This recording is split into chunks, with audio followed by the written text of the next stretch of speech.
I'm going to take you through to cocktails. Thank you very much. Appreciate that. Thank you. Okay. So as a child, I was inspired to become an adventurous scientist, to go where no one else would ever go and see what no one else would ever see. All this despite the fact that none of the faces that represented expeditions, exploration, adventure looked anything like me. Now you'd think, coming from a beautiful tropical island in the heart of the northern Indian Ocean, Sri Lanka, becoming a marine biologist would be a natural choice. But it wasn't the case. In Sri Lanka, we didn't have marine scientists, so when I told people, I'm going to study marine biology, they said, ooh, there's no scope for that in this country. And I thought to myself, this is ridiculous. Many who knew I had to go abroad to study assumed I would never return home. But Sri Lanka was always at my core. I knew I'd go back because I needed to serve. And then in 2003, something incredible happened. I was working on a whale research vessel that was circumnavigating the globe. To be clear, I was working on the Sri Lanka leg only. But that's not the point. I managed to wangle my way on, and on this expedition, we were tracking sperm whales by eavesdropping on their conversations. And when we caught up with them, we'd take these tiny biopsy samples that could tell us about the toxicology of the ocean environment. At the same time, we always had someone up on watch, looking out for signs of life. So on this particular day of significance, I was that person up on watch. I was determined to find this pod of sperm whales that we'd been tracking through the night. I could hear their cacophonous chatter emanating from the pilot house below. I knew they were close. And I knew what I was looking for. This short, lofty blow slanted off onto the left-hand side, super characteristic of a sperm whale. But I looked and I stared, and I was getting so frustrated. I was coming to the end of my shift. I was just about to wrap up, and then I took one glance across the horizon, and that's when I saw this. A tall, powerful, vertical blow that rose all the way to the sky as far as I could tell. I immediately knew it had to come from an animal that was incredibly large. So I grabbed my walkie-talkie and I called down to my captain. I said, Bob, 11 o'clock, 2 kilometers, go. And very calmly he says, why? So I say, I think it's a blue whale. And he says, fine. So he turns the vessel in this direction that I've now suggested, and we're moving, and I'm starting to panic because I'm thinking, gosh, I can't afford to lose sight of this. So I'm staring in this direction, tears streaming down my cheeks, panicking, trying not to lose sight, and that's when I start to think I'm losing my mind. Because it's not one blue whale I'm seeing, but it's 6 blue whales in an area the size of a soccer pitch. So immediately I'm thinking, why would this animal, the largest to ever roam the planet, that can go 70% of the planet, choose to aggregate in this tiny part of a tropical Indian Ocean? The good news was that I was fresh out of undergrad, so I had all the answers.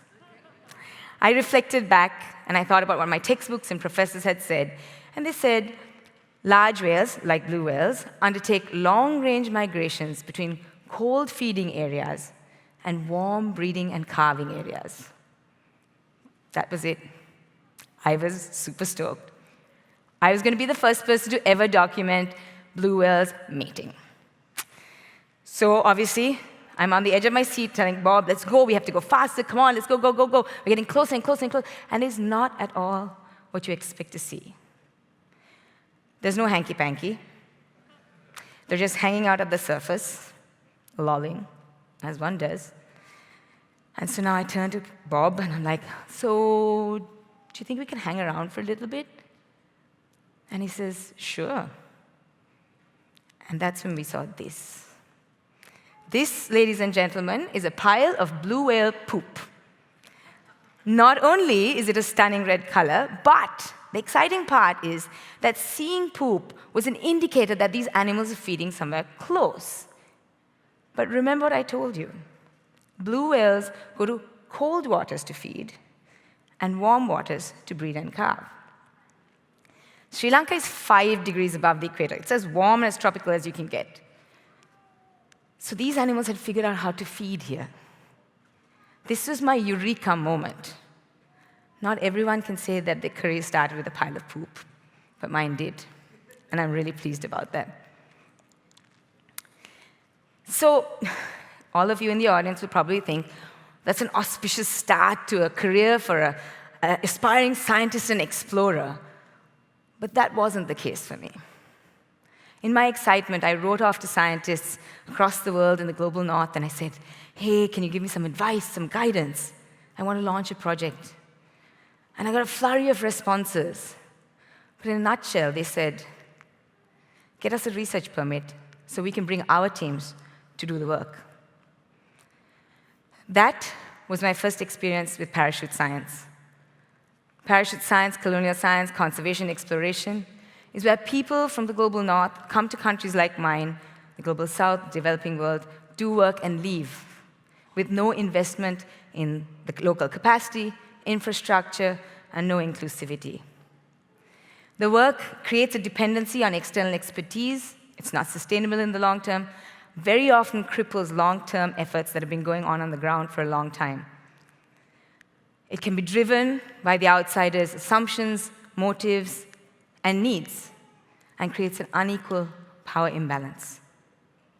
I soon recognized that I was being judged on where I came from, but not what I could do. So I politely refused any offer of help. For the next 5 years, struggled to kickstart the Sri Lankan Blue Whale project. Today, this project has been pivotal in us understanding the role of tropical marine ecosystems in the lives of the largest animal that has ever roamed the planet. So since then, I've done a lot of things. I have a beautiful career where I worked with sperm whale culture, I worked on the front lines of marine disasters, pioneered deep-sea research in Sri Lanka, worked with illegal fisheries. But as we talk about what's next for exploration, I ask you to all stop and listen to my human story. I come from the global south, so the opportunities I've had and continue to have pale in comparison to my counterparts in the global north, while the biases I face and continue to face are many times more. I've had to work so much harder to be where I am today. I'm not going to let it go to waste. But I can tell you it is tiring. It is tiring that people continue to tell us that we don't care because of where we come from, but then yet we're expected to fight for our oceans and at the same time fight for our rightful seat at the table. The harsh reality is for too long, the stories, experiences, and voices of people like myself from the global south or from local and indigenous communities have been overlooked, suppressed, undermined. But if you think about the ocean, 70% of our coastlines are in the developing world. Where is the representation at the global stage? I want to remind you that talent is equally distributed, but opportunity is not. So that lack of representation has nothing to do with our lack of capacity, but everything to do with a broken system that is heavily biased. So as we celebrate the power of exploration, I ask you all to ask these questions. Who are we celebrating? What are the stories we're uplifting? And when we think about these stories, I want us to learn to not dehumanize them. Don't take the human story away from the achievements. Because when we do that and we take that away, it's very easy for us to get very starry-eyed and celebrate the wrong people. People who have a fleeting moment and do this amazing thing and leave, but not those people on the ground who've been working for decades for those species, habitats, and communities that their lives are dedicated to. We can do much better. We can build equitable partnerships that celebrate everybody. So my greatest learning on this journey has been that as someone from an underrepresented group who has made it into these spaces, it's not enough for me to celebrate my own achievements and the achievements of my dreams. if I am not then using that hard-earned, newfound privilege to create spaces for others like me? That is incredibly important, because I know history has shown me that if I'm not doing that, no one else will. So through my organization, Ocean Swell, back in Sri Lanka, I work to nurture the next generation of diverse ocean heroes. I want to create spaces so others can swoop in and take over, because I want to write myself out of projects and I want to retire young. But I also dream of the day that people from my coastlines will have the freedom to travel through the world like most of you do. I dream of the day that these people, their explorations, their achievements will be celebrated and their names won't be erased from history. I dream of the day that the people in my parts of the world will be recognized for all the incredible work that we've been doing on the ground for generations, and the support that we've provided to projects across the world. We talk about capacity building as this unidirectional flow. Where the recipients, it's not true. Capacity is built two ways. And when we can be mutually respectful of each other, that's when we'll see that change. So today I ask you all to remember me as the marine scientist who fought to decolonize science, conservation, exploration, and storytelling, to increase diversity, equity, and inclusion, and create opportunities for those who have been denied them too long. Because I truly believe if we really want to save our oceans, every coastline needs a local hero. Thank you.